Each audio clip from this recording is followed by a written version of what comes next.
دوسری تجویز میری ایک اور ہے، میں ہمت کر کے اپنا فرض سمجھ کر اس کو عرض کرتا ہوں۔ بہت عرصے سے میرے دل میں ہے کہ ارباب دارالعلوم اس موضوع پر غور فرمائیں۔ مجھ ناچیز کا خیال یہ ہے کہ اکابر دارالعلوم کو سعودی حکومت سے ایک سنجیدہ اور باضابطہ گفتگو کا آغاز کرنا چاہیے۔ میں خود سعودی عرب میں رہا ہوں اور اسی جامعہ اسلامیہ کا ایک طالب علم ہوں جہاں سے غیر مقلدیت کا یہ سارا مسئلہ پوری دنیا میں پھیلایا جا رہا ہے۔ 8-9 سال میرے وہاں گزرے ہیں۔ میں ایک بات عرض کرنا چاہتا ہوں، یہ صحیح ہے کہ رابطہ عالم اسلامی نے وہ تجویز پیش کی جو ہمارے حضرت محتم صاحب دامت برکاتہم نے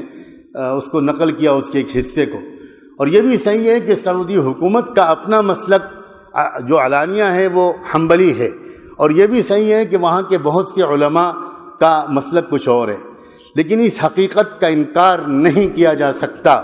کہ غیر مقلدیت کے اس فتنے کو اصل میں ساری طاقت سعودی حکومت سے پہنچ رہی ہے۔ اس کو نظر انداز کیا جائے گا تو ہم فتنے کے جڑ اور فتنے کے سر چشمے کو کچلے بغیر ہم اس کے امتدادات اور اس کے تسلسل اور اس کے باہر پہنچنے والے اثرات ہی سے لڑتے رہیں گے۔ میں حوالے کے طور پر پیش کرنا چاہتا ہوں، سعودی حکومت کا جو شعبہ دعوت و ارشاد ہے اور اس کا جو شعبہ توعیت الجالیات ہے، اس کے حائل کے مرکز کے زیر اہتمام ابھی کچھ دنوں پہلے ایک تقریر کی گئی ہے، جس تقریر کی سی ڈی پوری دنیا میں لاکھوں کی تعداد میں پھیلائی گئی ہے۔ اس میں کہا گیا ہے، اس تقریر کا عنوان ہے کہ صرف قادیانی ہی کافر کیوں، اور پھر اس پوری تقریر کا خلاصہ یہ ہے کہ مرزا غلام احمد قادیانی بلا وجہ بدنام ہیں۔ ان سے پہلے اسی طرح کی کفریات حنفیوں اور صوفیوں کے بڑے بڑے بزرگ بک چکے ہیں، اور جن بزرگوں کے اس میں نام لیے گئے ہیں میں ان میں سے چند کے نام لیتا ہوں۔ اس میں پہلا نام لیا گیا ہے، پہلا اگر کہنا مشکل ہو تو میں کہتا ہوں اس میں ایک نام ہے ملا علی قاری کا، دوسرا نام ہے امام ربانی مجدد الفسانی کا، تیسرا نام ہے نابغ عصر حضرت مولانا رشید احمد گنگوہی رحمۃ اللہ علیہ کا، چوتھا نام ہے شیخ الحدیث حضرت مولانا محمد زکریا صاحب کا، اور آخر میں کہا گیا ہے کہ پوری جماعت دیوبند قادیانیوں کی طرح کافر ہے۔ یہ تقریر سعودی حکومت کے سرکاری وزارت مذہبی امور کے شعبے دعوت و ارشاد اور توعیت الجالیات کی طرف سے پوری دنیا میں تقسیم کی گئی ہے، اور دہلی میں تنظیم اہل حدیث کی طرف سے وہ تقریر یہاں ہندوستان میں پھیلائی جا رہی ہے۔ ایک اور رسالہ ہے جس کا نام ہے کیا علماء اہل دیوبند اہل سنت والجماعت ہیں؟ یہ رسالے کا عنوان ہے، کیا علماء دیوبند اہل سنت والجماعت ہیں؟ اس کے مصنف ہیں کوئی جناب توصیف الرحمن راشد صاحب۔ یہ رسالہ بھی سعودی عرب کی وزارت مذہبی امور کے تابع شعبہ دعوت و ارشاد اور توعیت الجالیات سے شائع ہوا ہے۔ اس کا ایک جملہ نقل کرتا ہوں خاکم بدہن، لکھتے ہیں کہ نبی اکرم کے مقابلے میں پیروں، فقیروں اور اماموں کی اطاعت کے داعیوں کے پیچھے نمازیں ادا کرنا حرام ہے، اور آگے لکھتے ہیں کہ ائمہ اہل سنت ان کو مرتدین میں شمار کر کے انہیں واجب القتل قرار دیتے ہیں۔ میں بہت زیادہ وقت نہیں لینا چاہتا، میرا اس موضوع پر تھوڑا سا مطالعہ رہا ہے۔ یہ فتنہ اصل میں چلایا کیوں جا رہا ہے؟ یہ چلایا، حضرت مولانا ارشد میاں نے دامت برکاتہم نے بھی اشارہ کیا تھا کہ سب سے زیادہ بے چینی امریکہ میں ہے۔ اصل میں یہ چلتی ہی رہا ہے فتنہ امریکہ سے۔ میں امریکہ کے کئی سفروں میں اس موضوع کو جھانک کر دیکھنے کی کوشش کر چکا ہوں کہ یہ ہو کیا رہا ہے۔ وہ والا اسلام جو مسلمانوں کو مغربی تہذیب سے دور کرے، اور وہ والا اسلام جو مسلمانوں کو مغرب کے مقابلے پر آمادہ کرے، اس اسلام سے ہٹانے کے لیے مغرب نے جہاں انٹرنیٹ اور بلو فلمیں اور عریانیت اور برہنگی وغیرہ وغیرہ اس کو فروغ دے رہا ہے،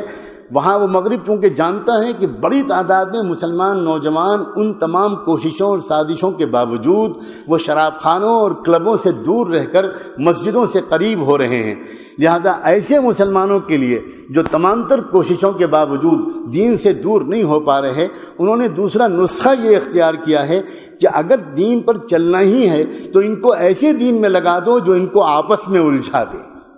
یہ ایک سوچے سمجھے منصوبے کے تحت ہو رہا ہے، اور میرے اپنی یقین کے مطابق سعودی حکومت کا ایک طبقہ اس منصوبے میں جانے یا انجانے شریک ہے۔ میں صرف اتنا عرض کرنا چاہتا ہوں کہ ہمارے اکابر دارالعلوم دیوبند ہی کا مقام ہے۔ ماضی میں اس سے پہلے سعودی حکومت سے جب بھی کبھی گفتگو کی ہے، میرے محدود مطالعے کے مطابق اکابر دیوبند نے کی ہے۔ جب یہ خاندان آل سعود کی حکومت پہلی بار قائم ہوئی تھی، اور اس وقت مدینے کے قبرستان میں جنت البقیع میں تمام قبوں کو گرایا گیا تھا، اور تمام قبوں کو منہدم کرنے کے بعد گنبد خضرا کو منہدم کرنے کا منصوبہ تھا، لیکن اس وقت سعودی انٹیلیجنس نے اس وقت کے بادشاہ ملک عبدالعزیز کو باخبر کیا کہ بہت بے چینی اس کی وجہ سے عالم اسلام میں ہے، آپ بہتر یہ کہ کانفرنس بلا لیں اور علماء عالم اسلام کے آپ کے ہمنوا ہو جائیں۔ انہوں نے پہلی کانفرنس بلائی تھی، جس میں ہمارے دارالعلوم دیوبند کے سرخیل اور رہنما علامہ حضرت مولانا شبیر احمد عثمان جی رحمۃ اللہ علیہ اس کانفرنس میں تشریف لے گئے تھے، علامہ سید سلیمان ندوی رحمۃ اللہ علیہ تشریف لے گئے تھے، اور ان دونوں حضرات نے، اور حضرت مولانا مفتی کفایت اللہ صاحب، جزاکم اللہ، حضرت مولانا مفتی کفایت اللہ صاحب تشریف لے گئے تھے، اور ان حضرات نے جیسی عالمانہ، محققانہ، داعیانہ ایسی زبردست تقریریں وہاں پر کی، اور احادیث کا انبار لگا دیا، اور احادیث کے وجوہ استدلال پر جو دارالعلوم دیوبند کا مسلک ہے اس پر جیسی بصیرت افروز روشنی ڈالی، ملک عبدالعزیز انگوش بدندہ رہ گئے، اور ملک نے برسرعام یہ کہا ان فی کلامک لوجاہا،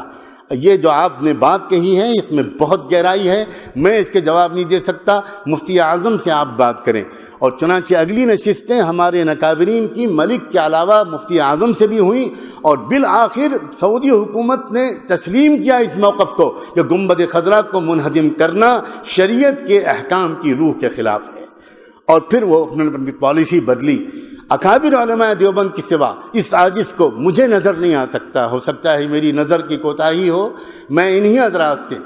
حضرات سے یہ امید کرتا ہوں، اور اس سسکتی ہوئی پریشان حال امت کی طرف سے دستبستک گزارش کرتا ہوں، آپ ایک سنجیدہ گفتگو کا آغاز کریں، آپ اس کے اہل ہیں، آپ کہیں کہ ہم آپ سے کچھ بات کرنا چاہتے ہیں۔ یہ کیا ہو رہا ہے آپ کے ملک میں بیٹھ کر؟ آپ وقتی طور پر ہم اس سے تسلی میں نہیں آ سکتے کہ صاحب ہمارا یہ سرکاری مسلک نہیں ہے، نہیں ہے، یہ باتیں پوری طرح شواہد ان کا ساتھ نہیں دیتی۔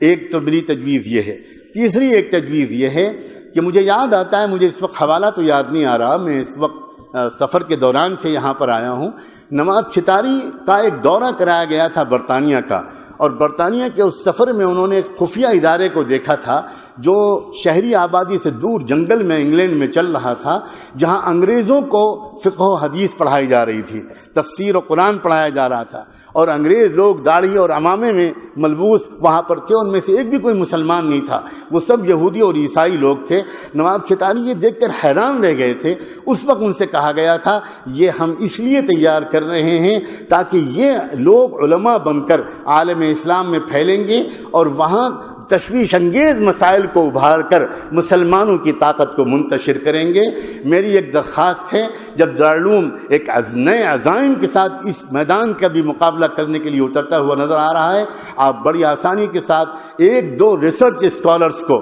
جو آپ کے اپنے فاضل ہوں، جو انگریزی اور عربی پر عبور رکھتے ہوں، ان کو لگائیے اس بات پر کہ وہ مغرب کے یونیورسٹیوں میں جو دستاویزیں موجود ہیں اس سلسلے کی چیزیں تلاش کرنے سے مل جاتی ہیں۔ مولانا احمد رضا خان کی جو خط و کتابت ہے انگریز حکومت سے، آج برٹش لائبریری میں وہ میسر ہے، اس سے پتہ لگ گیا ہے کہ احمد رضا خان صاحب اتنے زبردست علم کے باوجود اس راستے پر کیوں گئے تھے۔ اور ابھی ہمارے حضرت اکابر نے اشارہ کیا تھا، حضرت مولانا حبیب الرحمان صاحب نے، کہ میاں نذیر حسین پہلے کیا تھے اور پھر بعد میں کیا ہو گئے۔ اسی طرح یہ ریسرچ کی ضرورت ہے کہ آخر یہ جو سارا فتنہ اس وقت برپا کیا جا رہا ہے، اس کی شروعات کیسے ہوئی اور اس وقت اس میں شدت کیوں لائی جا رہی ہے۔ اگر کوئی ریسرچ اس طرح کا دلائل سے بھرپور آراستہ ہو جائے گا تو انشاءاللہ امت کی حفاظت میں مدد ملے گی۔ میں بہت ممنون ہوں کہ میرے جیسے حقیر طالب علم کو یہ اعزاز بخشا گیا۔ جزاک